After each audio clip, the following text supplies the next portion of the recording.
हम मीनू झा प्रणाम करै छी सब मिथिलावासी के। आइ हम अहाँ सबके एकटा दिवाली के शुभ अवसर पर लक्ष्मी माता के गीत सुनाएब।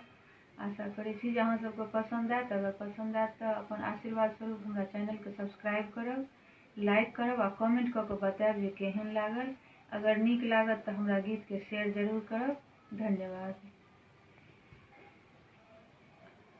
आयल शुभ दिन दीपावली, हम पूजब लक्ष्मी माई है।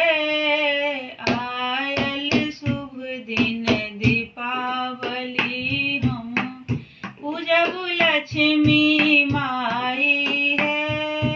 रंग बिरंग घर फूल सजायब, रंग बिरंग घर फूल सजायब, सुंदर चौक पुरायब है। आयल शुभ दिन दीपावली, हम पूजब लक्ष्मी माई है। आयल शुभ दिन दीपावली, हम पूजब लक्ष्मी माई है। आसन सिंहासन माँ के बैसायब, चौमुख दीप जरायब है। आसन सिंहासन माँ के बैसायब, चौमुख दीप जरायब है।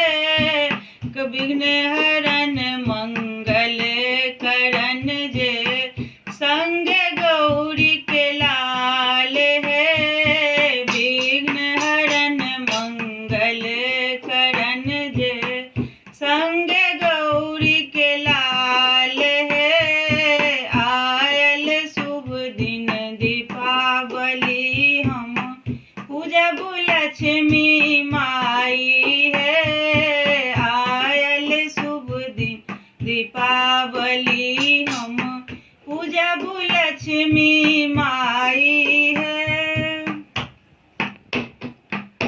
केरा पेड़ा भोग लगायब, आरती कपूर उतारब है। केरा पेड़ा भोग लगायब, आरती कपूर उतारब है। आयल शुभ दिन दीपावली, हम पूजब लक्ष्मी माई है। आयल शुभ दिन दीपावली, हम पूजब लक्ष्मी माई है। मंगल भाग सोहाग मैया से, और गोदी के लाल है। मांगब भाग सोहाग मैया से, और गोदी के लाल है। अन्न धन लक्ष्मी देबे करथिन, भरल रहत भंडार है। अन्न धन लक्ष्मी देबे करथिन, भरल रहत भंडार है।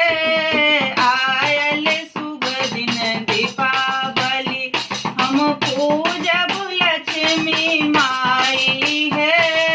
आयल शुभ दिन दीपावली, हम पूजब लक्ष्मी माई है।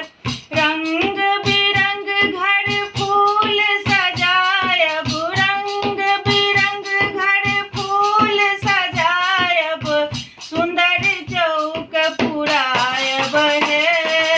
आयल शुभ दिन दीपावली, हम पूजब लक्ष्मी माई है। आयल शुभ दिन दीपावली।